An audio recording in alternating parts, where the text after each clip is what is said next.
chicos, bienvenidos al ciclo ordinario virtual 2018-2. El que les habla es el profesor Jan Zarco Bamani del curso de física. Así que conmigo vamos a trabajar todo lo referente al curso de este mismo. Ahora, en esta semana número 1, la que vamos a trabajar el día de hoy, vamos a ver un poco acerca de la física, más que todo el concepto, veremos un poco de las cantidades físicas, vamos a ver cómo es su separación, sus características, veremos el tema principal que es análisis dimensional y veremos una introducción, un adelanto del tema de vectores. ¿Listo, chicos? Así que comencemos. ¿Listo, chicos? En esta semana número 1, se pone por aquí, vamos a tener que describir un poco el curso. ¿Listo? Entonces, estamos en la semana número 1, que corresponde al curso de física. Lo primero que debemos hacer es mencionar de qué trata el curso, ¿cierto? Me imagino que muchos entenderán que el curso de física está relacionado mucho con las matemáticas, ¿cierto? Y no se equivoca, la mayoría tiene la razón, ¿no? Pero hay que ser más exactos. Recuerda que la física es una ciencia natural, no es un curso de matemáticas, ¿listo? Usamos los fundamentos matemáticos para poder representar los conceptos físicos, ¿listo? ¿Y eso por qué ocurre? Porque recuerda que la física es una ciencia natural que trata de describir y fundamentar, ¿listo? Y entender la comprensión de los fenómenos naturales a partir de pequeños fundamentos físicos, ¿listo? A partir de los fundamentos físicos. Ahora, esos fundamentos físicos en general se representan o se pueden manifestar en forma de una ecuación o una fórmula física, como tú la ves, ¿listo? Y ahí capaz para muchos es lo tedioso, ¿listo? Pero no te olvides que lo fundamental es describir y entender de qué se trata ese fenómeno. ¿Listo, chicos? Y de eso trata el curso en este siglo. Tratar de describir y comprender los fenómenos naturales a través de las leyes físicas, principios físicos, y eso es lo que nosotros vamos a trabajar. ¿Listo? Ahora, en esta semana número 1 vamos a tratar de describir esos fenómenos físicos a través de ecuaciones, ¿cierto? Pero dentro de esas ecuaciones, recuerda que hay cantidades, ¿listo? Esas cantidades son las cantidades físicas que nosotros vamos a describir. Toda cantidad física es una cantidad que se puede medir, ¿listo? Por ejemplo, ¿no? Tú quieres medir la estatura de tu cuerpo, la estatura de tu persona. Entonces, si yo quiero medir la estatura de nuestra persona, lo que usamos es una regla, un centímetro, una wincha, muchos dispositivos para medir esa estatura, ¿listo? Pero al final mi resultado representa una cantidad medible, ¿listo? Por lo tanto, la longitud, que viene a ser una cantidad medible, una cantidad que puedes medir, representa una cantidad física, ¿listo? Porque es una cantidad que se puede medir. ¿Listo? Imaginemos que yo me quiero subir una balanza, ¿no? Me subo una balanza, entonces lo que yo estoy tratando de hacer es medir mi masa corporal, ¿cierto? Trato de medir mi masa corporal, o como muchos llaman, ¿no? El peso, ¿listo? Entonces, podemos decir que la masa corporal o el peso, de alguna manera, son cantidades medibles. Por lo tanto, ambas serán consideradas cantidades físicas, ¿cierto? Claro que sí, ¿no? Todo lo que se pueda medir es una cantidad física. Imaginemos que tenemos fiebre. Pero ¿cómo nos damos cuenta que tenemos fiebre? Es porque tratamos de medir la temperatura, ¿no? Usando un termómetro medimos la temperatura y si pasa cierto grado, entonces podemos decir que el cuerpo tiene fiebre, ¿cierto? Entonces lo que estoy haciendo es medir la temperatura. Por lo tanto, la temperatura será una cantidad física. ¿Listo? Y tú mismo te debes dar cuenta que existen muchas cantidades que se puedan medir. Si tú encuentras una cantidad que se pueda medir o puede ser medible con algún instrumento, entonces estamos ante la presencia de una cantidad física, ¿listo? Como existen muchas cantidades físicas, lo que vamos a hacer al inicio es separarlas, darle una pequeña clasificación, ¿listo? Entonces ponemos por aquí cantidades físicas, ¿listo? También pueden ser llamadas magnitudes físicas, ¿cierto? Cantidades o magnitudes físicas, ¿listo? Ahora, esas magnitudes físicas las vamos a clasificar de la siguiente manera. ¿Listo? Vamos a clasificarlas mediante su origen y mediante su naturaleza.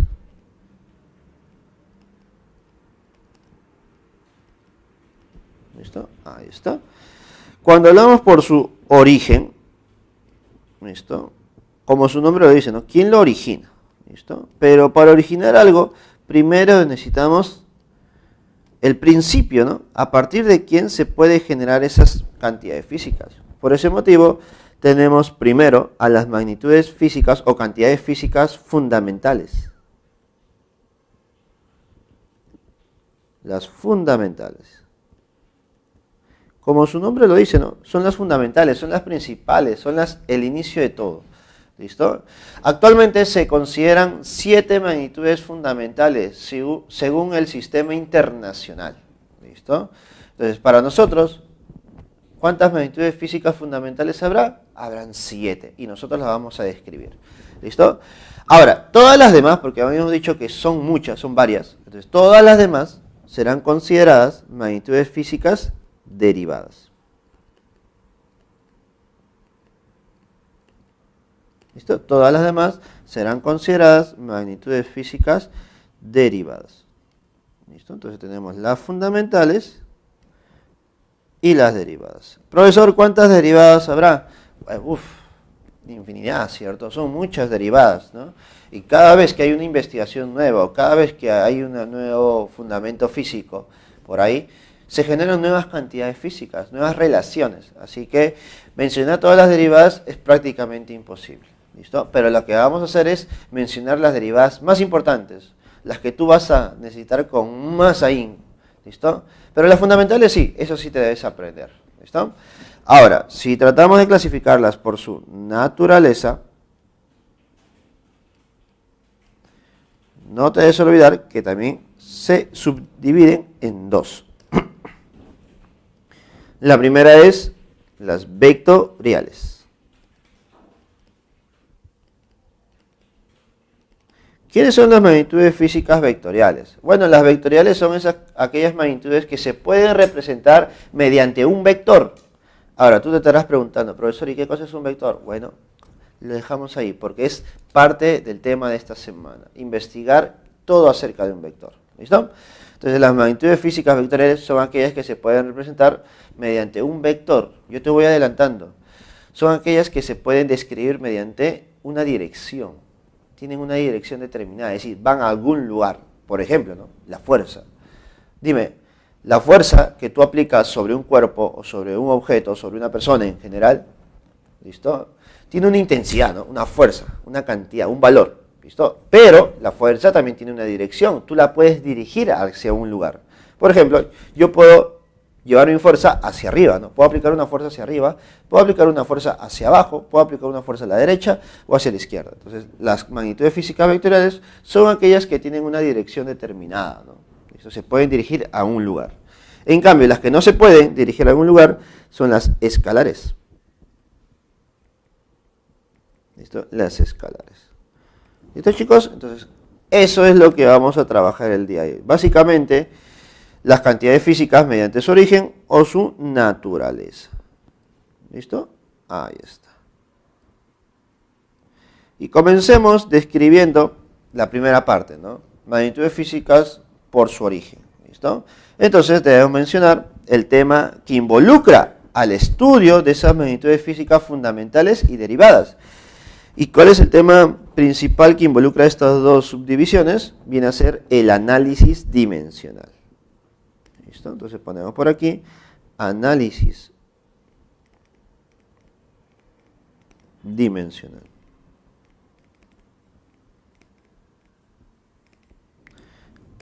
Ahí está.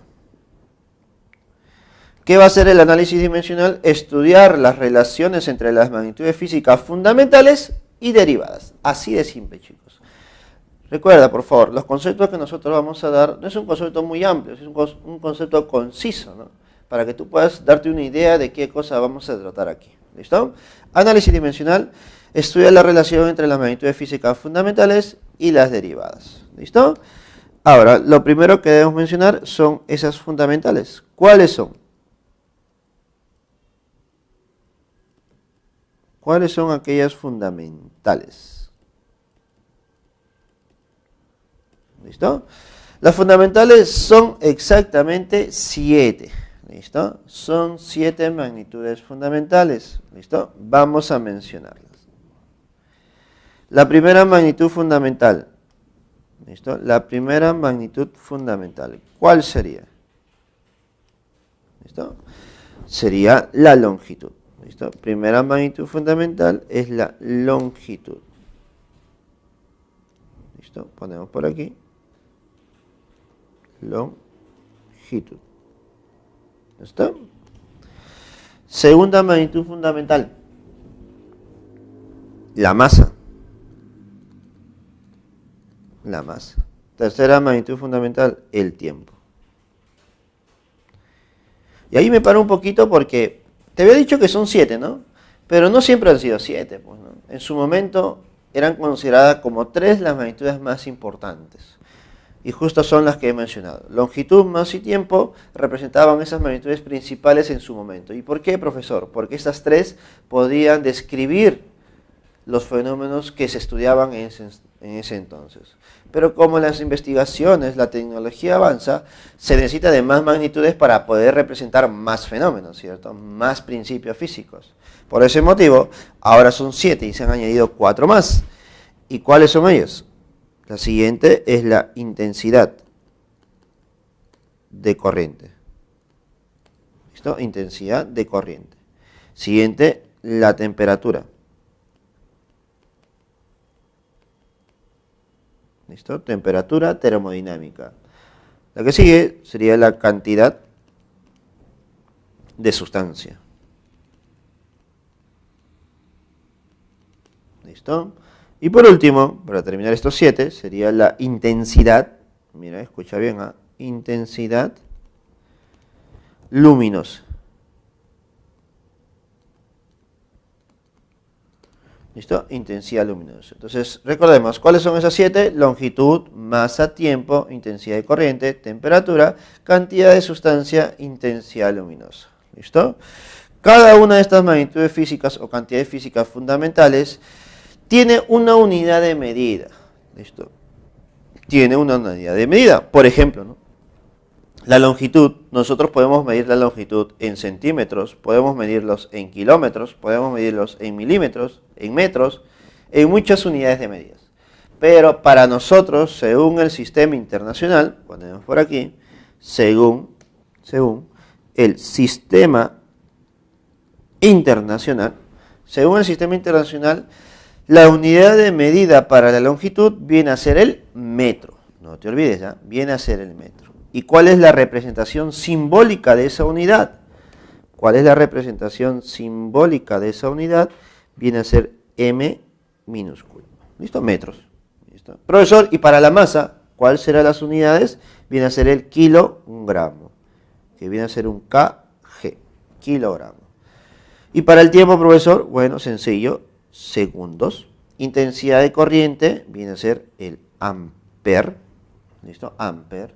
El Kelvin sería para la temperatura. La cantidad de sustancia, su unidad de medida es el mol y su símbolo también viene a ser el mol.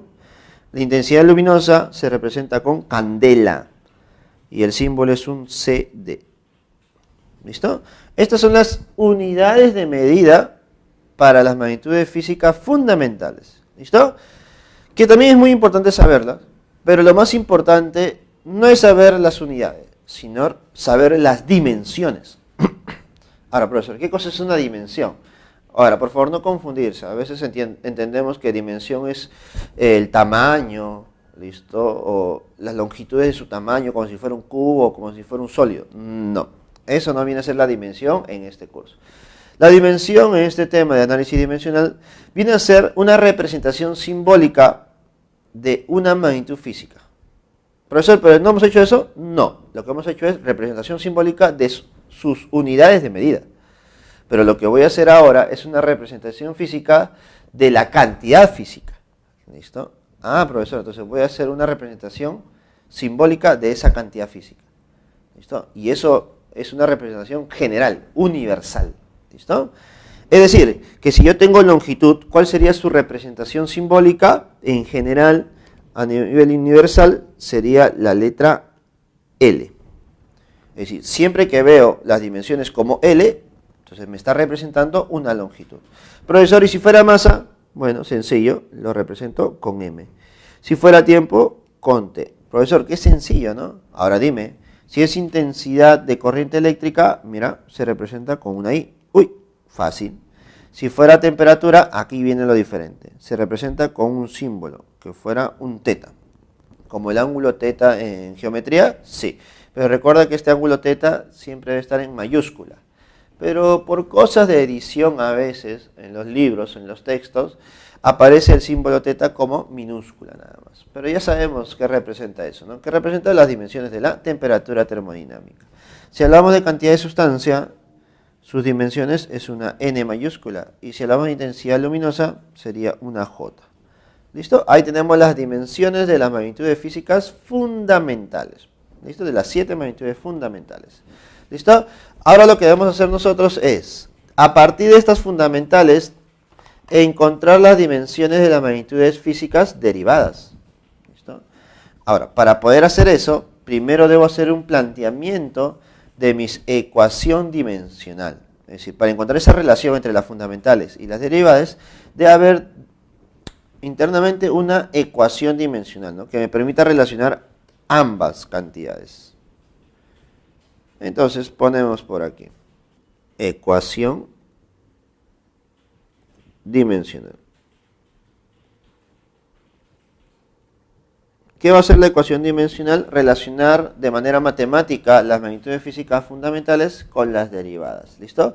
Y para poder tener una ecuación dimensional necesito tener una representación, ¿cierto? Una representación, una ecuación, tú sabes cómo es una ecuación, ¿no? Una igualdad entre varios términos, ¿no? Donde hay números y letras, donde debo encontrar alguno de estos valores. ¿Listo? Por ejemplo, ecuación dimensional de una cantidad cualquiera. Imaginemos una cantidad X. Yo tengo una cantidad X y necesito saber cuáles son sus dimensiones, ¿no? Cuál es su ecuación dimensional, cómo está compuesto. Por lo tanto, para saber sus dimensiones, lo que usamos son los corchetes. ¿Listo? Ahí está. Si no estuvieran los corchetes, simplemente se leería cantidad X. Pero si yo pongo los corchetes, ¿cómo se leería? Bueno, se leería de la siguiente manera. Se leería dimensiones o dimensión de X. ¿Listo? De una manera muy sencilla, ¿no? Si tengo corchetes de X, dimensión de X. O de una manera un poquito más extensa, ¿no? Ecuación dimensional de la cantidad X. Ahí está. ¿Listo? Vienen a ser las dimensiones. Ahora, esas dimensiones van a estar representadas, vamos a poner por aquí, esa dimensión de esta cantidad X se puede representar mediante ¿qué? Mediante las dimensiones de las cantidades fundamentales. Es decir, que esta ecuación dimensional de la cantidad X puede estar relacionado con el L, puede estar relacionado con M, puede estar relacionado con T, puede estar relacionado con I, puede estar relacionado con cualquiera de los términos que tú estás viendo. ¿Listo? Es decir, de los 7 que nosotros hemos mencionado. Profesor, ¿solamente L, M, T, I? No, recuerda que la relación puede ser una relación lineal, donde el exponente es 1, puede ser una relación cuadrática, donde el exponente es 2, puede ser una relación cúbica, es decir, puede haber un exponente cualquiera. Por ese motivo, le ponemos exponente A, exponente B, exponente C, exponente D, y así sucesivamente, ¿cierto? ¿Qué trato de decirte? Que usualmente en algunos problemas nosotros debemos analizar estas ecuaciones con exponentes desconocidos y lo que debemos hacer es encontrar esos exponentes. ¿Para qué? Para que una vez conocidos esos exponentes ya puedo saber cuál es la ecuación dimensional o las dimensiones reales de X. ¿Listo? Y ahí comienza todo, ¿no? Planteando una ecuación.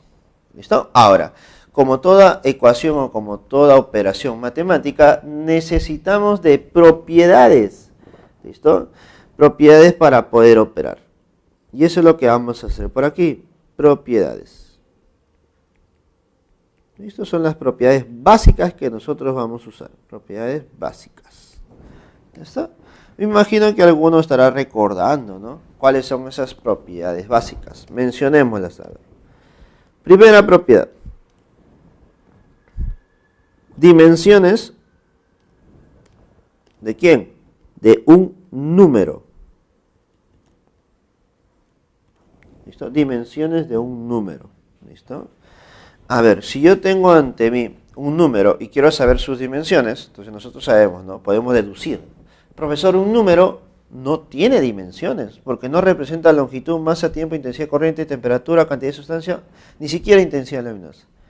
Por lo tanto, si no tiene dimensiones, en este campo del análisis dimensional, cuando no presenta dimensiones, se debe poner una cantidad igual a 1. ¿Listo? No te olvides ya. Entonces, dimensiones de un número es igual a 1. ¿Listo? Otra manera de mencionarte que es un número, podemos decirte lo siguiente, ¿no? Un número también es considerado una cantidad adimensional. ¿Listo? Una cantidad adimensional es una cantidad que no tiene dimensiones, no presenta dimensiones. ¿Listo? Ahora, profesor, pero esto es muy sencillo, ¿no? Cantidad dimensional, ya, bueno, le pongo 1. Pero lo que tú debes darte cuenta es, ¿en qué momento estoy frente a un número? ¿Listo? ¿En qué momento estoy frente a un número? Y para eso debes recordar lo siguiente. Si tenemos por ahí dimensiones de -5, profesor, -5 es un número, sí. ¿Cómo se representan sus dimensiones entonces? Con 1. Si estamos ante la presencia del seno de 40 grados, profesor, se ha confundido, debe ser seno de 45. No, seno de 40 grados. ¿Listo? Ahora vamos a hacerlo un poquito mejor, para que se pueda entender algunos ejemplitos. A ver, habíamos dicho seno de...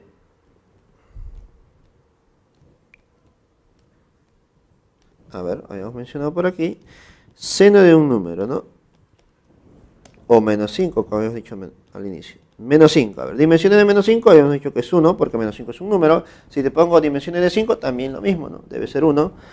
Si te pongo seno de 40, ahora, tú podrás decir, profesor, pero 40 no es un ángulo conocido, pero dime, si tú sacas el seno de un ángulo, dime, ¿qué te sale? ¿Un número o no te sale un número? Claro que sí, profesor. Siempre que sacas el seno, coseno, secante, cosecante, tangente, cotangente, te va a salir un número. Por lo tanto, sus dimensiones es igual a 1. Pero no es la única manera de encontrarnos con números. Por ejemplo, imaginemos que tengo logaritmo de un valor. Por ejemplo, logaritmo de 2 en base 3. Profesor, logaritmo de 2 en base 3 no es un número exacto. Bueno, todos lo sabemos, ¿no? No es un número exacto, pero yo sé que es un número. Por lo tanto, sus dimensiones va a ser 1. ¿Ya está? Podemos encontrarlo con las dimensiones de otros valores, ¿no? Por ejemplo, el valor de pi. Por ejemplo, sí. Podemos tener el valor de pi. Tú sabes que pi es un número, ¿no? Representa un 3,1415 y así sucesivamente. O también el número de Euler, representado con una E. Por lo tanto, como pi y el número de Euler son números, básicamente, sus dimensiones, ¿cuánto será? Es 1. ¿Listo? Y eso es lo que tú debes tratar de hacer en los problemas. Identificar quiénes son números. ¿Para qué? Para que a la hora de calcular sus dimensiones, tú los representes con un número 1. ¿Listo? Ya está. ¿Listo, chicos? Ya vamos a mencionar la siguiente propiedad. Viene a ser la propiedad de productos. ¿Listo? ¿Cómo es esto, profe? Imaginemos que tenemos el producto de dos cantidades físicas. ¿Listo? El producto de dos cantidades físicas. Por ejemplo, la cantidad X y la cantidad Y se están multiplicando. ¿Listo? Y el producto no es muy conocido, que digamos. Entonces, lo que se puede hacer en este caso es separar ambas magnitudes en dimensiones de X por dimensiones de Y. ¿Listo? La igualdad no va a cambiar. Si se cumple eso para el producto, se va a cumplir lo mismo para el cociente. ¿Listo? Si yo tengo el cociente de dos cantidades físicas, también los puedo separar. Y recuerda que puedo hacer esto porque el cociente es la inversa del producto, ¿sí o no? Si tengo el cociente, la división de dos cantidades físicas, yo las puedo separar en dimensiones de X entre dimensiones de Y. ¿Listo? Y la última propiedad básica que vamos a mencionar viene a ser de la potencia. Imaginemos que tenemos una cantidad física cualquiera X elevado a un exponente n. ¿Está? Como el exponente siempre va a representar un número, entonces eso no va a alterar las dimensiones de la cantidad X. Por lo tanto, yo puedo simplemente sacar ese exponente de los corchetes. Y tendríamos dimensión de la cantidad de x elevado a un exponente n. ¿Listo, chicos? Ahora, aquí te menciono algo muy importante que muchos o a veces nos olvidamos de analizar. Habíamos dicho que este n es un exponente y todo exponente debe ser un número. Por lo tanto, entonces podemos hacer lo siguiente. Podemos decir que las dimensiones de la cantidad n, ¿listo? Dimensiones de la cantidad n, también debe ser igual a 1. ¿Listo? Por favor, tomarlo en cuenta porque a veces dentro de ese exponente está alguna cantidad física o alguna cantidad en general que nos van a pedir analizar. ¿Listo? No te olvides de eso. ¿Listo, chicos? Entonces, a partir de las magnitudes fundamentales y estas propiedades que hemos visto, ya podemos mencionar una propiedad más que me va a permitir ya reconocer las dimensiones de las magnitudes derivadas. ¿Listo? ¿De qué propiedad estamos hablando? Bien, estamos hablando de la propiedad llamada principio de homogeneidad. ¿Listo? Entonces ponemos por aquí. Principio de homogeneidad. ¿Listo? ¿Y cuándo puedo aplicar este principio de homogeneidad? Cuando tenemos una ecuación dimensionalmente correcta. ¿A qué se llama una ecuación dimensionalmente correcta? Que sus dimensiones son iguales a la derecha y a la izquierda. Y usualmente eso ocurre cuando tenemos una ecuación matemática que sea correcta o que se use en algún principio físico. ¿Listo? Por ejemplo, ¿no? Imaginemos que tuviéramos una ecuación así, donde relaciona la cantidad A con la cantidad B mediante una suma y el resultado es igual a una cantidad C menos una cantidad D. ¿Listo? Si esta ecuación es correcta, se usa en algún principio físico, entonces podemos decir que se va a cumplir que las dimensiones de las cantidades físicas o de las cantidades que se están mencionando se pueden restar o sumar, entonces podemos decir que se cumple la igualdad de esas magnitudes. Entonces podemos decir que la cantidad A tiene las mismas dimensiones que B, las mismas dimensiones que C y las mismas dimensiones que la cantidad D. ¿Listo? Puedo hacer esa igualdad de dimensiones. ¿Listo? Siempre y cuando cumpla con el principio de homogeneidad. ¿Listo, chicos? Listo, chicos, ahora sí ya estamos preparados para mencionar esas magnitudes físicas derivadas. Entonces, ponemos por aquí magnitudes derivadas. Obviamente, según el sistema internacional. ¿Listo? A ver, no vamos a mencionar todas las que existen. Vamos a mencionar las más importantes dentro de las derivadas, las que tú necesitas saber. ¿Listo? Mencionemos por aquí. Dimensiones. ¿Listo? Dimensiones, vamos a poner así. Dimensiones de varias cantidades. A ver. Listo. Vamos a hacerlo como lo hicimos en las fundamentales. ¿Ya? Vamos a mencionar la cantidad y luego mencionamos sus dimensiones. ¿Listo? ¿Te parece? Por ejemplo, las dimensiones del área, las dimensiones del volumen, dimensiones muy importantes como el de la velocidad. Velocidad o rapidez en dimensiones representan lo mismo. ¿Listo? Si hablamos de velocidad, debemos hablar de aceleración. ¿Listo? Si hablamos de aceleración, ¿listo? También debemos hablar de fuerza, ¿no? Se relacionan muy bien estas dos. ¿Listo? Hablamos de fuerza, hablamos de cierta presión que se genera. Si hay fuerza, también hay trabajo. Y si hay trabajo, también hay potencia, ¿no? Y por ahí también debemos recordar lo que es la densidad. ¿Listo, chicos? Entonces, vamos a mencionar las dimensiones de cada una de estas. ¿Listo? A ver. Dimensiones del área, volumen, velocidad, aceleración, fuerza, presión, trabajo, potencia, densidad. Y así podemos mencionar algunas más. ¿Listo? Principalmente estas. ¿Cuáles serían? Si hablamos de área, las dimensiones serían L cuadrado, ¿no? Longitud por longitud. Si hablamos de volumen, sería L al cubo. Longitud por longitud por longitud. Si hablamos de velocidad, hablamos de longitud entre tiempo, que sería L por T a la menos 1. ¿Listo? Velocidad L por T a la menos 1. Profesor, y de la rapidez también tiene las mismas dimensiones. Si hablamos de aceleración, sería L por T a la menos 2. Si hablamos de fuerza, sería M por L por T a la menos 2. Si hablamos de presión, sería M, L a la menos 1, ¿listo? L a la menos 1 y T a la menos 2.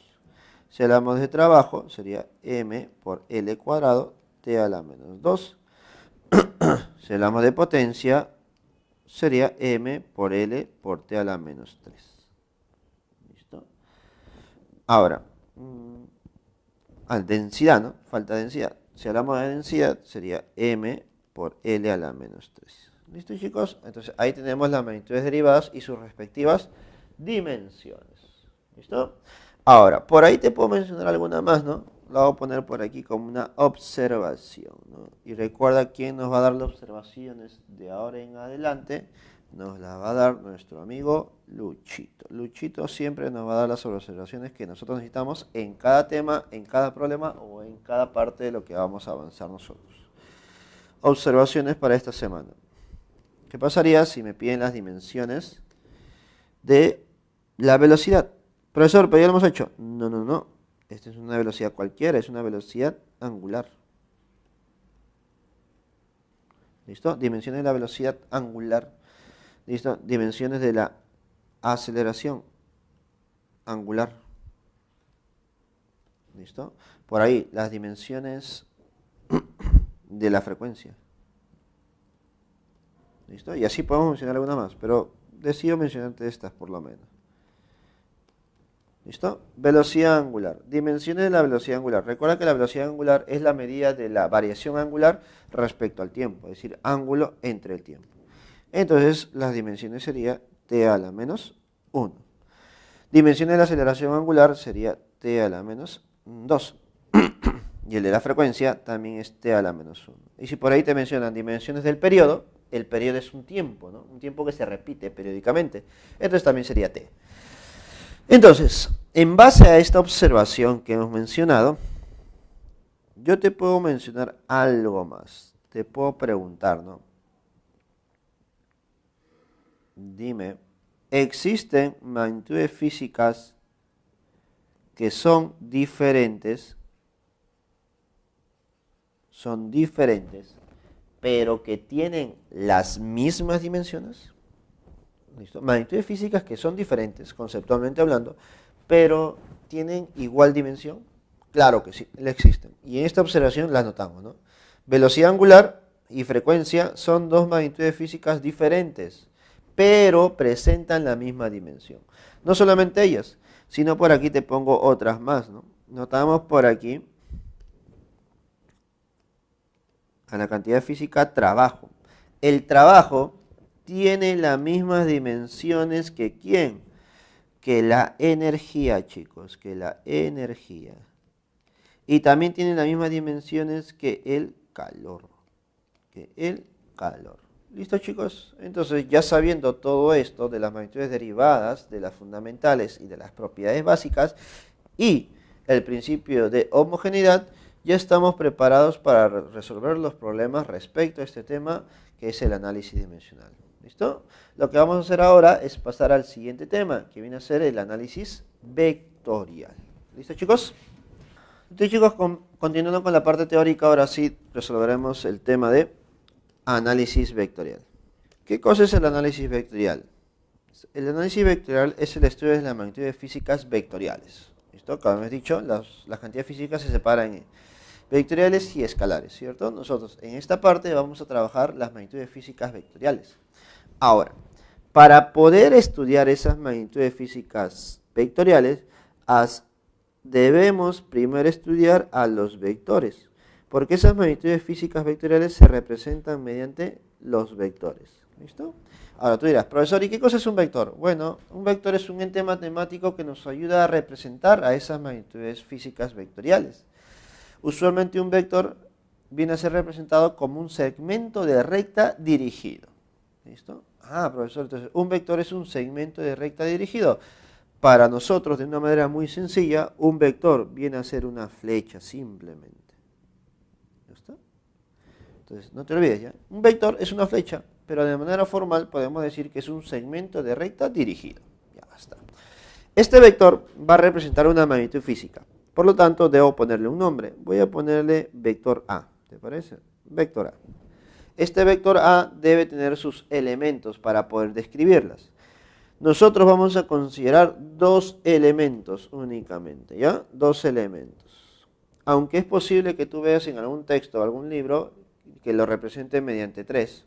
¿Listo? Pero nosotros estamos considerando, en este curso de física del Centro Pre San Marcos, se consideran únicamente dos elementos. Son dos elementos los necesarios para poder describirlas. ¿Puedo usar más, 3, 4, 5? Sí, pero los básicos, los necesarios solamente son dos. Con dos elementos es suficiente. Entonces, primer elemento viene a ser el tamaño de nuestro vector, ¿no? ¿Cuál es la longitud o el tamaño de nuestro vector? Al tamaño se le considera o se le llama módulo de nuestro vector A. También la puedes llamar como magnitud también, ¿no? Magnitud. ¿Está? Ahora, siguiente elemento. El siguiente elemento viene a ser la dirección. ¿Listo? ¿Qué cosa es la dirección? Usualmente representado mediante un ángulo. ¿Listo? Para analizar ese ángulo, debo analizar siempre respecto a una línea horizontal. ¿Listo? Entonces ponemos por aquí una línea horizontal que representa nuestro eje X, un eje coordinado, ahí está, una línea horizontal. Y respecto a esa línea horizontal, nuestro vector está formando un ángulo θ. ¿Listo? Entonces podemos decir que ese ángulo θ representa para nosotros la dirección. ¿Listo? Y con eso ya es suficiente, ¿no? Que en otros libros tú encuentres que también le ponen el sentido como un elemento, ya queda de lado, porque para nosotros estamos quedando dos elementos son los necesarios y básicos, módulo y dirección. ¿Listo, chicos? Y describiendo este vector ya con módulo y dirección, nosotros ya podemos comenzar a hacer las operaciones entre vectores. Profesor, ¿y por qué puedo hacer operaciones entre vectores? Porque de eso se trata gran parte de la física, hacer operaciones entre las magnitudes físicas, en este caso magnitudes físicas vectoriales. ¿Listo? Así que debo aprender muy bien cómo operar vectores. ¿Listo? Entonces ponemos por aquí. Operación de vectores. Profesor, ¿qué operación de vectores nosotros vamos a aprender? ¿Listo? Vamos a aprender las operaciones básicas como la suma de vectores y diferencia de vectores. También existen operaciones como el producto, ¿listo? Como el producto, inclusive existen dos tipos de producto, un producto escalar y un producto vectorial. Pero ese tipo de productos de vectores nosotros no lo vamos a trabajar, ¿listo? Eso ya lo vas a ver más adelante en tu respectiva carrera, ¿listo? Pero para poder entender esas operaciones como el producto, primero debo saber lo fundamental, lo básico, que viene a ser la suma y diferencia de vectores. Para poder analizar la suma o diferencia de vectores, existen diferentes métodos. Tú vas a encontrar diversos métodos en los libros, ¿no?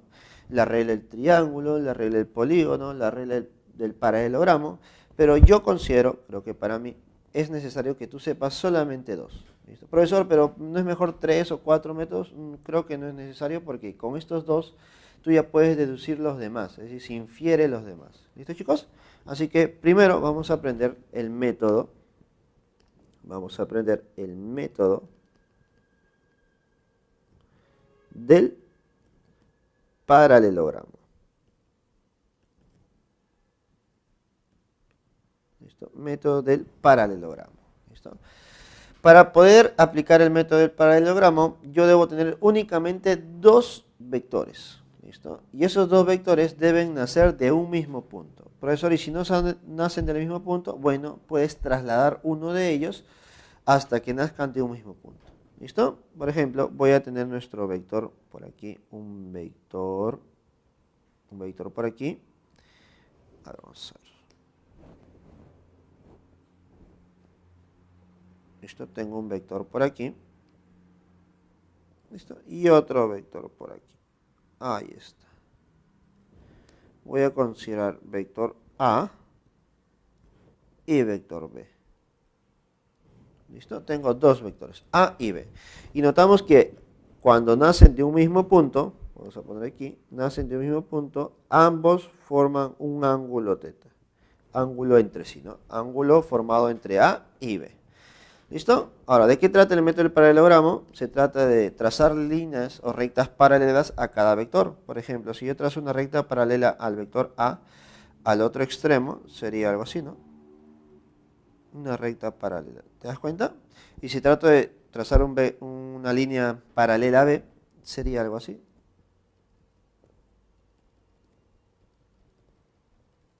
¿Listo? Únicamente he trazado paralelas. Y si te das cuenta, los vectores con sus rectas paralelas han formado un paralelogramo. ¿Listo? Dentro de ese paralelogramo yo voy a representar la suma de vectores y la diferencia de vectores. Profesor, ¿cómo sería la suma de vectores? Mira, haces lo siguiente. Agarras el extremo de origen, el origen de los dos vectores, y lo llevas hacia el otro vértice de mi paralelogramo. Ahí está, hasta ese vértice. ¿Listo? Es muy importante de dónde a dónde estás graficando ese vector. Desde el origen hacia el otro extremo, ese será nuestro vector suma de vectores. ¿Listo? Y la suma de vectores también se llama resultante. Entonces, la resultante o suma de vectores sería A más B, una suma vectorial. ¿Listo? Ahora, si nosotros hacemos lo siguiente, agarramos desde un vector B, desde el punto final del vector B y la llevamos hasta el punto final del vector A, la llevamos hasta el punto final del vector A, lo que estoy encontrando ahora no es una suma de vectores, sino una diferencia. ¿Ya está? Pero a la hora de hacer diferencia, recuerda que puedo encontrar dos tipos de diferencia, ¿no? A menos B o B menos A, ¿sí o no? Por lo tanto, siempre va a importar el orden aquí. Si tú vas del vector B hasta el vector A, esa diferencia sería A menos B. ¿Listo? Si voy de B hasta A, termino en A, entonces la diferencia sería A menos B. Profesor, y si voy de A hasta B, bueno, la diferencia sería B menos A. ¿Listo, chicos? Entonces, de manera gráfica ya hemos encontrado la suma de vectores y la diferencia de vectores. ¿Listo? Pero lo más importante para nosotros en esta parte o en este método no solamente es encontrar de manera gráfica, sino también encontrar la magnitud, el módulo, el valor de esa diferencia y de esa suma de vectores. Por lo tanto, el módulo lo vamos a encontrar de esta manera. El valor de la resultante se calcula como una raíz cuadrada. ¿Listo? ¿Raíz cuadrada de quién? De nuestro vector A elevado al cuadrado, ¿listo? El valor de nuestro vector A, más el valor del vector B elevado al cuadrado. Si hablamos de una resultante, es una suma. Sumamos dos veces el producto de A por B y lo multiplicamos por el coseno del ángulo teta. ¿Listo? De esa manera estás encontrando ¿qué cosa? El valor, el módulo de la resultante. Y de la misma manera podemos encontrar ¿qué cosa? La diferencia. ¿Listo? El módulo de la diferencia sería casi prácticamente lo mismo. ¿Listo? Sería módulo de A al cuadrado más módulo de B al cuadrado. Si hablamos de una diferencia sería menos 2 veces A por B por el coseno del ángulo teta. ¿Listo, chicos? Y de esa manera ya hemos encontrado las magnitudes de quiénes, de la suma de vectores y de la diferencia. ¿Listo, chicos? Y eso va a ser muy importante para la gran mayoría de problemas. ¿Listo? Ahora, a partir de este método de paralelogramo se generan algunos casos particulares, ¿no? Algunas observaciones se podría decir, ¿no? ¿Listo? Entonces ponemos por aquí. Estas observaciones que voy a poner, o casos particulares, nos permiten aplicar este método del paralelogramo de manera inmediata, ¿no? Directa se podría decir. Entonces ponemos por aquí, casos particulares. ¿Listo? Casos particulares.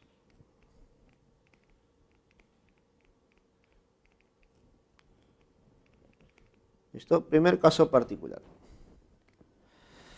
¿Qué pasaría si nosotros tenemos dos vectores de la siguiente manera? Tengo el vector A y el vector B, ¿listo? Pero ambos con la misma magnitud M, ¿listo? Y el ángulo formado entre ellos, efectivamente, es un ángulo de 60 grados, mira, ángulo muy conocido. Entonces, a la hora de hacer el método del paralelogramo, nosotros podemos notar que esta diagonal representará la resultante, ¿cierto? Entonces, esa resultante para nosotros, para este caso, ¿cuánto será? Va a ser igual a m raíz de 3. ¿Listo, chicos? Profesor, entonces, si tenemos un caso como este, dos vectores del mismo valor y el ángulo es 60, ¿la resultante es muy sencilla de calcularlo? Claro que sí, ¿no? Sería m raíz de 3. ¿Listo? Es decir, no tengo que aplicar la fórmula, simplemente acordarnos de este caso. Y si tenemos dos vectores de esta manera, un vector A y un vector B, ¿listo? Ambos también de la misma magnitud, M y M, y el ángulo entre ellos ya no es 60, sino 120, entonces, ¿qué cosa puedo hacer yo? Bueno, haces el método del paralelogramo, y a la hora de calcular la resultante, esta resultante, el valor de esa resultante de esa suma viene a ser el mismo valor de los vectores, que viene a ser m. Si los vectores son iguales a m y m en magnitud, y el ángulo formado entre ellos es 120, la resultante también sigue siendo m. Y el siguiente, a ver. ¿Qué pasaría si tuviéramos dos vectores? ¿Listo? De esta manera, formando un ángulo de 90 grados. ¿Listo? Vectores perpendiculares y el valor de ambos son iguales, m y m. Hacemos el método del paralelogramo y la figura que se ha formado, ¿qué figura es? Es un cuadrado. Y al ser un cuadrado, trazamos la diagonal, ¿listo? Que representa la resultante. Entonces, esa resultante debería ser m raíz de 2. ¿Listo? Entonces, esos tres casos particulares nos van a ayudar mucho. Bastante, porque nos permite reducir procesos, ¿no? En el método del paralelogramo tenemos fórmulas que debemos operar y eso toma un tiempo, pero si nos encontramos con alguno de estos casos, reducimos ese tiempo de operación y eso es muy importante para un examen, ¿no? Y para los problemas mismos. ¿Listo? ¿Alguna observación más por ahí? ¿Listo? Podemos hacer algunos casos particulares también, mira, por ejemplo este de aquí. ¿Qué pasaría? ¿Qué pasaría si tenemos dos vectores que son paralelos? ¿Listo? Un vector A y un vector B. Vector A y vector B. ¿Listo? Entonces, ¿qué cosa puedo decir yo? Puedo decir lo siguiente. Si los dos vectores son paralelos y apuntan hacia el mismo lugar, es decir, tienen el mismo sentido, la misma dirección, podemos decir que la resultante entre ellas, ¿listo? La resultante entre ellas se calcula con la suma de sus valores, porque son paralelos, ¿sabes? La resultante se calcula con la suma, ¿listo? Pero tú debes recordar que si tienen la misma dirección, entonces esa resultante o esa suma es la suma máxima o resultante máxima, ¿listo? Caso contrario, ¿no? ¿Qué pasaría si el vector A apunta a la derecha y es paralelo al vector B, pero B apunta hacia la izquierda? ¿Listo? Es decir, direcciones contrarias. Entonces podemos calcular la resultante de esta forma. Mira. Podemos decir que nuestra resultante ya no sería una resultante máxima, sino sería una resultante mínima. Y esa resultante mínima ya no se encontraría con la suma, sino se encontraría con la diferencia de A menos B. ¿Listo? Y este caso particular o esta observación es muy importante. ¿Por qué? Porque existen problemas que nos hablan de forma directa de encontrar resultante máxima o encontrar la resultante mínima. ¿Listo? Y tú sabes cómo se encuentra una resultante máxima sumando los valores. Y una resultante mínima simplemente restándolos. ¿Listo, chicos? Entonces ahí tenemos las conclusiones o los casos particulares de nuestro método del paralelogramo. ¿Listo? Ahora, continuemos con otro método. Voy a hacer el método del polígono. ¿Listo? Vamos con el método del polígono, chicos. ¿Listo? Método muy conocido y muy fácil de aplicar. Método del polígono. ¿Listo? El método del polígono se puede aplicar cuando hay más de dos vectores. Puede haber 3, 4, 5, 6, 8, 9, mucha cantidad de vectores, más de dos, ¿no? Es la idea. ¿Listo? Y los vectores pueden estar en diferentes direcciones y con diferentes magnitudes. Por ejemplo, tengo un vector 1, vector 2, vector 3, vector 4, y así puedo encontrar muchos vectores, ¿no? Voy a considerar que este es el vector A, este es el vector B, vector C y vector D. Te das cuenta que A, B, C y D tienen diferentes direcciones y diferentes magnitudes, ¿cierto? Entonces, profesor, pero ¿cómo encuentro aquí la resultante, no? Si están dispersos por todos lados. Entonces, aplicamos este método del polígono y la idea es lo siguiente. Tú pones un vector inicial, que puede ser A, B, C y D, cualquiera de ellos, pero todos los demás los graficas consecutivamente a él. ¿Listo? Consecutivamente. ¿Listo? Esa es la idea. Profesor, pero si no se puede, bueno, lo traslada. Bueno, hacemos un traslado de vectores. A la hora de trasladar los vectores, no debes modificar ni la dirección ni su magnitud. ¿Listo, chicos? A ver. Entonces, podemos hacer lo siguiente. Poner los vectores de manera consecutiva, tendríamos A, tendríamos B, tendríamos C y tendríamos D. ¿Sí o no? Poniendo A, B, C y D de manera consecutiva. A, B, C y D. ¿Te das cuenta? Hemos puesto todos los vectores de manera consecutiva. ¿Listo? Ahora, ¿dónde está la resultante o la suma de vectores? Cuando tú unes el punto de origen con el punto final de todos los vectores. ¿Listo? Que viene a ser desde A hasta D. Ahí está. Uniendo el punto inicial con el punto final, encontraríamos la resultante de esos vectores. ¿Listo? Y recuerda que la resultante no es más que otra cosa, la suma de vectores. A más B más C más D. Profesor, pero gráficamente ya he encontrado la resultante, pero el valor de esa resultante, ¿cómo se va a calcular? Bueno, una fórmula no existe para el valor de la resultante mediante el método del polígono, pero usualmente esta resultante se va a poder encontrar si es que tú conoces los catetos que forman un triángulo rectángulo con esa resultante. Y eso va a ocurrir cuando todos los vectores se encuentren en una cuadrícula, ¿no? Una figura que tiene divisiones horizontales y verticales mediante cuadraditos chiquitos. Cuando tú tengas ese tipo de representaciones, ahí sí se puede hacer o se puede formar un pequeño triángulo rectángulo y encontrar mediante dos valores, que es el cateto o los catetos, se puede encontrar esa hipotenusa que viene a ser la resultante. ¿Listo? Es una idea, ¿no? ¿Listo? Y eso es lo que vamos a ver en algunos problemas o en algún problema que tú te encuentres por ahí. La idea es formar un triángulo rectángulo y encontrar mediante el teorema de Pitágoras esa resultante o el valor de la resultante. ¿Listo? Ahora, para poder terminar la parte de vectores, mencionemos una pequeña observación.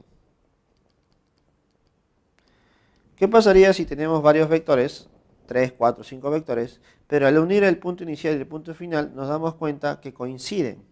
Es decir, por ejemplo, algo así, ¿no? A, B, C, y justo el último vector cierra la figura.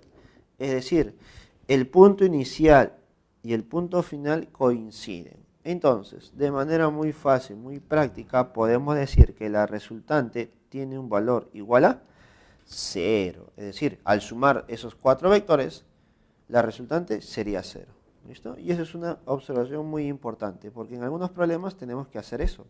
Buscar qué vectores forman una resultante igual a 0. Y simplemente si la resultante es igual a 0, entonces a esos 4 o 5 vectores que han formado esa figura, simplemente lo podemos obviar o simplificar.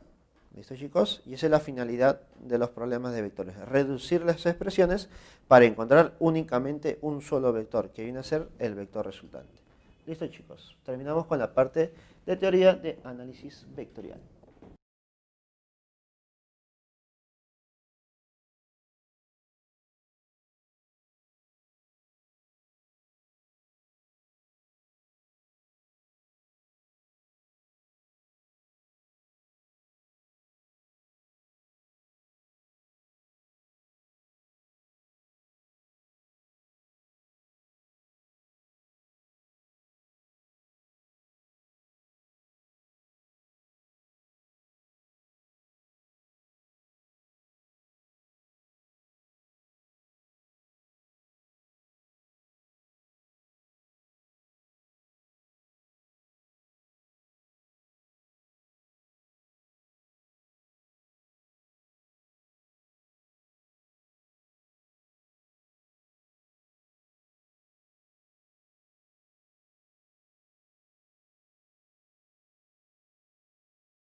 Bueno chicos, ya hemos visto la parte teórica, el fundamento teórico de esta semana. Ahora sí nos corresponde resolver los problemas correspondientes. Listo chicos, comencemos con el problema número 1 de la semana número 1. Dice lo siguiente. Se denomina proceso isotérmico en un gas ideal cuando es comprimido a temperatura constante, ¿no? Isotérmico, ¿no? Misma temperatura. En este contexto, la ecuación dimensionalmente homogénea, mira, ahí va un dato, ¿listo? Ahí va un dato, dimensionalmente homogénea, del trabajo realizado sobre un gas ideal a temperatura constante para un mol es W es igual a RT logaritmo Ln, ¿listo? Por aquí, capaz no te parece conocido, este Ln se llama logaritmo natural, ¿ya? No es que sea un L y una N, ¿listo? Es logaritmo natural. Donde W representa el trabajo de temperatura en Kelvin, ya me lo están diciendo, ¿no? Temperatura en sistema internacional. B sub 0, B sub 1 sería volumen inicial y final respectivamente. Y me piden determinar la dimensión de la constante R para gases ideales. Es decir, me están pidiendo las dimensiones de esta cantidad R. ¿Está? Que es una constante, ¿no? Una constante. Profesor, pero si es una constante, entonces su dimensiones debe ser 1. Tranquilo, un ratito. Que un problema te diga que sea una constante no significa que sea necesariamente un número. Existen constantes numéricas y existen constantes físicas. Las constantes numéricas, como su nombre lo dice, son números. Pero las constantes físicas son expresiones que tienen dimensiones. ¿Listo? Son números con dimensiones, con unidades. ¿Listo, chicos? Así que tener mucho cuidado, por favor. Entonces, comenzamos con esta ecuación. W es igual a R por T por logaritmo natural de volúmenes. Volumen final sobre volumen inicial. ¿Listo?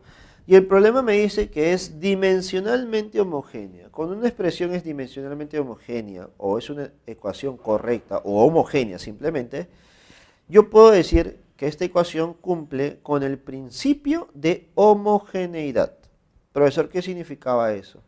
Que en esta igualdad yo puedo igualar no solamente sus valores, sino también sus dimensiones, ¿no? Si se cumple la igualdad en esta ecuación, entonces podemos decir que existe una igualdad de sus dimensiones. Dimensiones de W sería igual a las dimensiones de toda esta expresión. R por T, logaritmo natural de volumen final sobre volumen inicial. Ya está.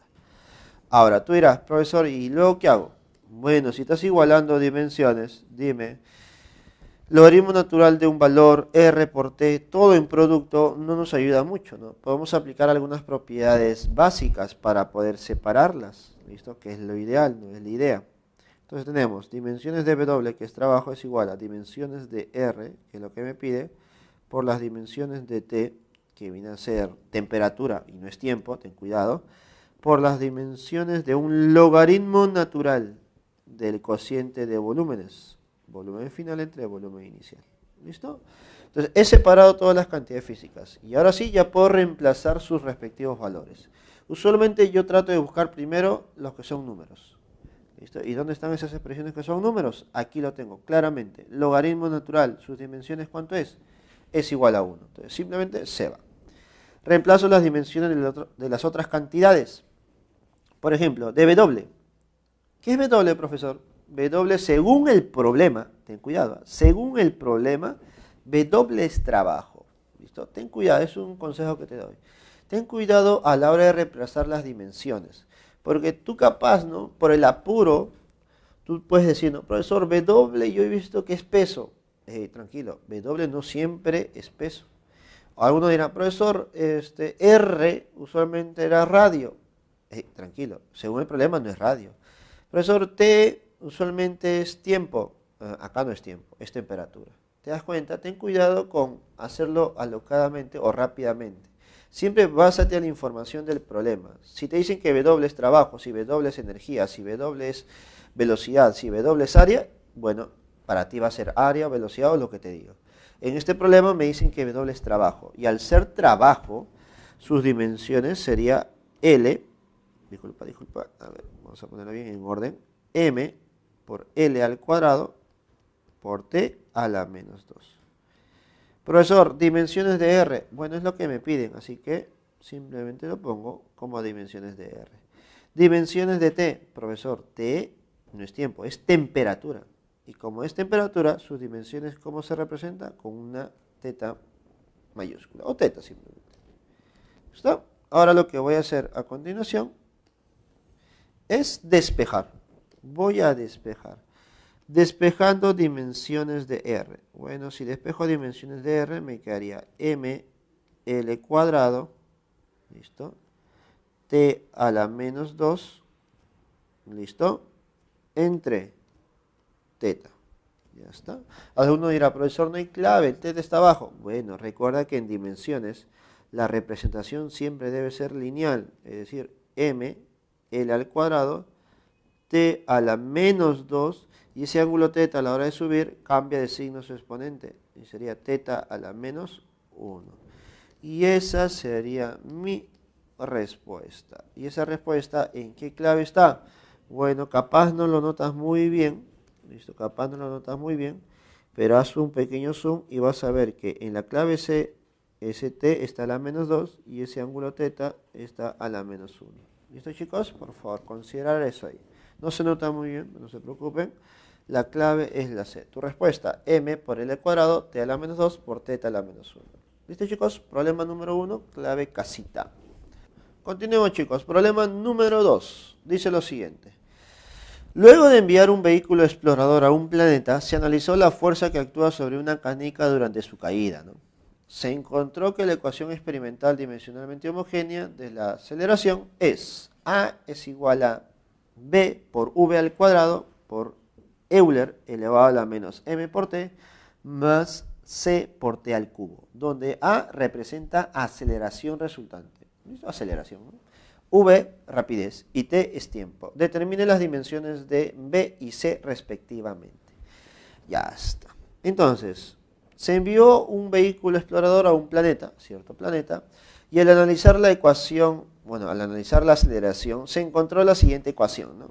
Ya está. Se encontró la siguiente ecuación, que era A es igual a B por V al cuadrado por E elevado a la M por T más C por T al cubo. Mira, esta ecuación se encuentra. No es muy sencilla de analizar, ¿no? Para poder encontrar esta ecuación se tuvo que haber hecho muchos experimentos, ¿no?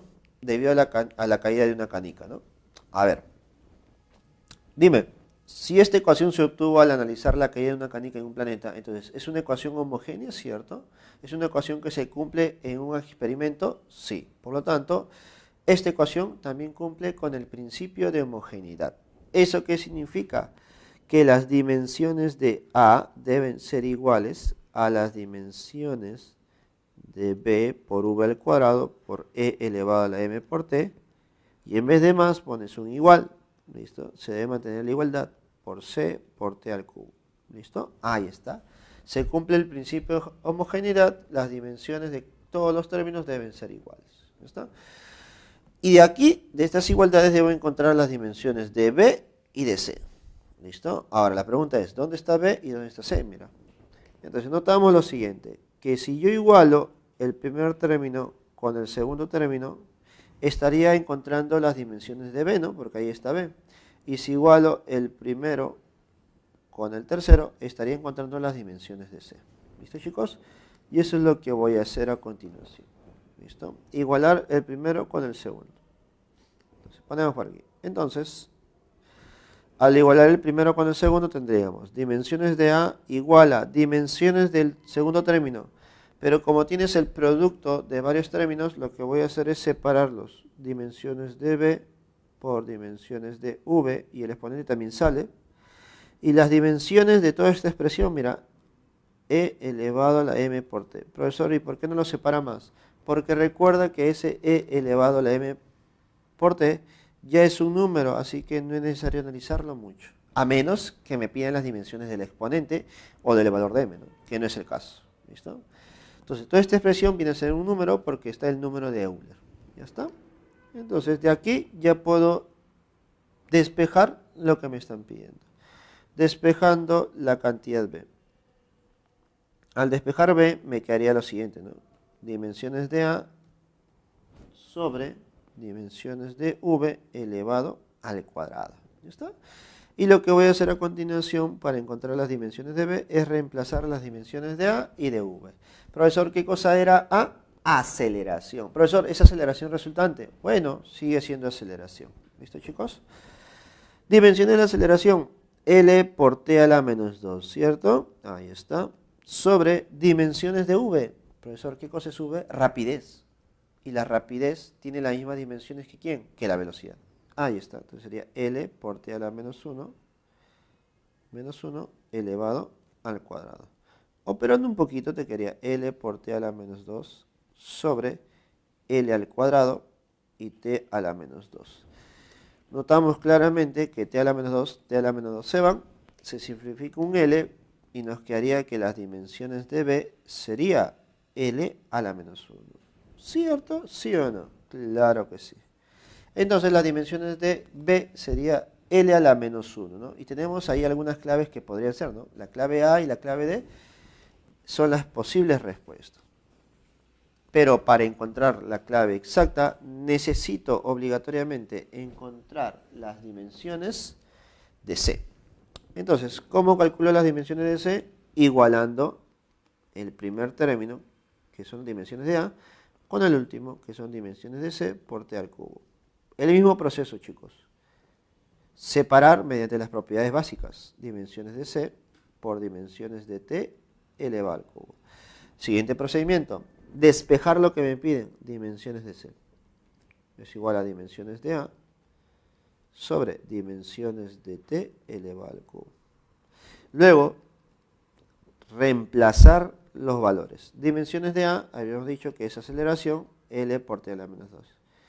Dimensiones de t, bueno, según el problema, t es tiempo, sus dimensiones es t mayúscula y elevado al cubo. Ahí está. Entonces podemos decir que las dimensiones de C sería igual a L por t a la menos 5, ¿cierto? Ese t a la 3 sube como t a la menos 3 y con el t a la menos 2 sería un t a la menos 5. Listo, ya tenemos la siguiente respuesta. Entonces notamos que la clave que tiene esos dos valores sería la clave, ¿cuál sería nuestra clave? La clave A, ¿cierto? La clave A sería la respuesta para el problema número 2. Listo, chicos. Ahora nos toca resolver el problema número 3. Dice lo siguiente. Durante un ensayo con líquidos en reposo, se determinó que la ecuación dimensionalmente homogénea de la presión absoluta a una profundidad h, medida desde la superficie de un líquido, es P igual a P sub 0 más D elevado a la X por G por H elevado a la Y, donde P sub 0 representa una presión atmosférica, D la densidad del líquido, G aceleración de la gravedad y H profundidad. Determine X y el valor de Y respectivamente, X y Y respectivamente. A ver, comencemos. Esta ecuación que es P igual a P sub 0 más D elevado a la X por G por H elevado a la Y es una ecuación para determinar la presión absoluta, ¿no? Según el problema. Por lo tanto, como te permite calcular un valor real, como es la presión absoluta, entonces esta ecuación cumple con el principio de homogeneidad, obligatoriamente. Entonces, podemos decir que las dimensiones de P deben ser iguales a las dimensiones de P sub 0 iguales a las dimensiones de D elevado a la X por G por H elevado a la Y, ¿cierto? Porque cumple con el principio de homogeneidad.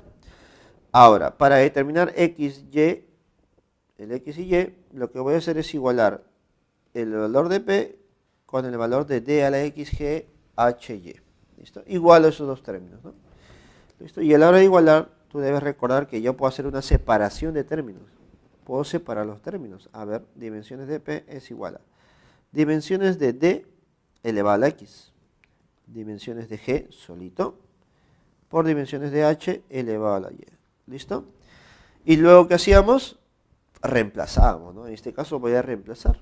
¿Listo? Reemplazo las dimensiones de P. Profesor, pero P es presión. Bueno, si P es presión, ¿cuáles eran las dimensiones de la presión? ¿Cuál era, chicos? ¿Cuál era la dimensión de la presión? Sería M por L a la menos 1 por T a la menos 2. No te olvides, dimensión de la presión. Es lo que nosotros debemos aprender. Dimensiones de las magnitudes derivadas. Dimensión de la presión, M por L a la menos 1 por T a la menos 2.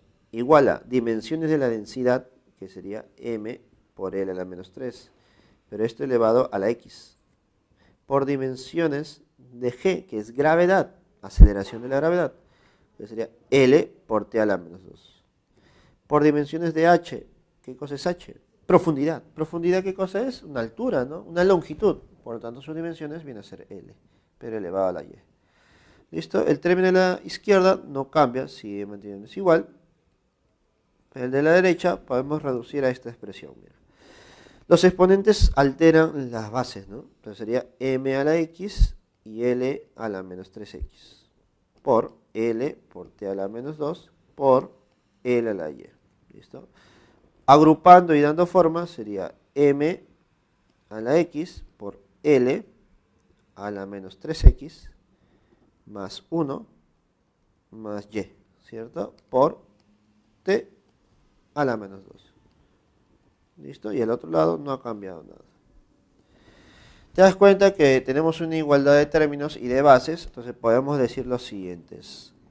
Si la base es M y al otro lado también hay una base M, entonces los exponentes, ¿cómo deben ser? Deben ser iguales.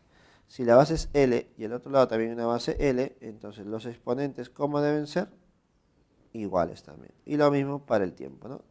¿Listo? Creo que con el tiempo no hay problema porque tiene la misma base y el mismo exponente claramente. En cambio, con los otros dos valores, lo que voy a formar son ecuaciones, mira. Decimos lo siguiente. Al igualar las bases de M, a la izquierda tenemos un exponente de 1 y a la derecha un exponente de X. Y de ahí claramente X ya vale 1. Ya está, mira. Eso sí fue sencillo. Pero al igualar los exponentes de L, tendríamos a la izquierda menos 1 y a la derecha menos 3 veces X más 1 más Y. ¿Listo? Profesor, a ver, ¿qué voy a hacer aquí? Bueno, podemos reemplazar el valor de X, ¿no? Que es 1. ¿Listo? Y de aquí podemos encontrar el valor de Y. Entonces sería menos 3 más 1 más Y. Entonces estaríamos encontrando que el valor de Y sería también 1. ¿Listo? El valor de Y también sería 1. Por lo tanto, ya se encuentra el valor de X y el valor de Y, que es justo lo que me piden, ¿no? Entonces, problema número 3, determine X y Y respectivamente, sería 1 y 1. ¿Clave? La clave es la C. 1 y 1. ¿Listo, chicos? Continuando con los problemas de esta semana número 1, resolveremos el problema 5. Dice lo siguiente. Una partícula pasa por los puntos R y S, definidos por los vectores posiciones A y B, de magnitudes de 2 metros y 3 metros respectivamente. Determine la magnitud del vector desplazamiento. Y me dice que el desplazamiento se calcula como B menos A. ¿Listo? Ahora, ¿qué pasaría si no te hubieran dicho eso, no? Entonces tú debes recordar un poquito, ¿no? Algo básico nada más. El desplazamiento es cuando unes la posición inicial con la posición final.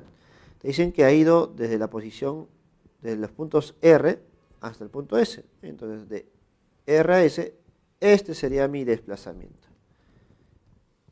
¿Listo? Y tú debes recordar que por el método del paralelogramo, el desplazamiento aquí sería una diferencia, ¿no? Si voy de A hasta B, esto sería B menos A. ¿Listo? Ahí está. Gráficamente ya encontré lo que me pide. Pero el problema me pide determinar su magnitud, ¿no? El valor. Bueno, el valor, ¿cómo se calcula, profe? El valor de la diferencia, en este caso de D, sería raíz de, vamos a ponerle en el orden que nos dan, ¿no?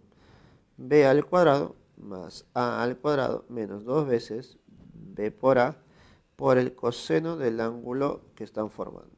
¿Listo? Y creo que todos los valores me están dando, ¿no? ¿Cuánto vale B? ¿Cuánto vale A? ¿Y cuánto vale el ángulo? A ver. B vale 3 metros. 3 elevado al cuadrado. A vale 2 metros elevado al cuadrado. Menos 2 veces 3 por 2. Por el coseno del ángulo. Profesor, es coseno del ángulo de 120. Ya está. Dime, ¿cuánto es el coseno de 120? Capaz para muchos no es conocido, pero es la idea, ¿no? que mediante estos problemas tú conozcas un poquito más, Entonces, por favor, no te olvides, y te lo menciono directamente porque vas a ver muchos problemas con este ángulo. Así que, por favor, acuérdate, coseno de 120 es menos un medio. Menos un medio. ¿Listo, chicos? Y con eso ya podemos operar, ¿no? Sacas mitad, mitad se van, el negativo afecta al otro negativo y me queda lo siguiente, mira. Raíz de 3 al cuadrado, 9, más 2 al cuadrado, 4. Este menos del coseno, con el menos que está afuera, sería más. Y nos quedaría 3 por 2, que sería 6. Entonces, el valor de la diferencia claramente me queda raíz de 19. ¿En qué unidades? En metros. Por lo tanto, nuestro problema número 5, que ha sido básicamente la aplicación del método del paralelogramo, nos sale la clave E. ¿Listo, chicos? Problema número 5 resuelto. ¿Listo, chicos? Resolvamos el problema número 6. Dice lo siguiente. Dos vectores A y B, donde A es mayor que B, tienen como resultante máxima a 12 unidades. R máximo es 12. Y resultante mínima a 8 unidades, respectivamente. Determinen la magnitud del vector resultante de los vectores cuando forman un ángulo de 60 grados entre sí. Ya está. A ver. Para la resultante máxima, ¿qué recuerdas? ¿Cuándo se generaba una resultante máxima? Cuando A y B eran paralelos y eran de esta forma, ¿cierto? A y B eran de esa manera.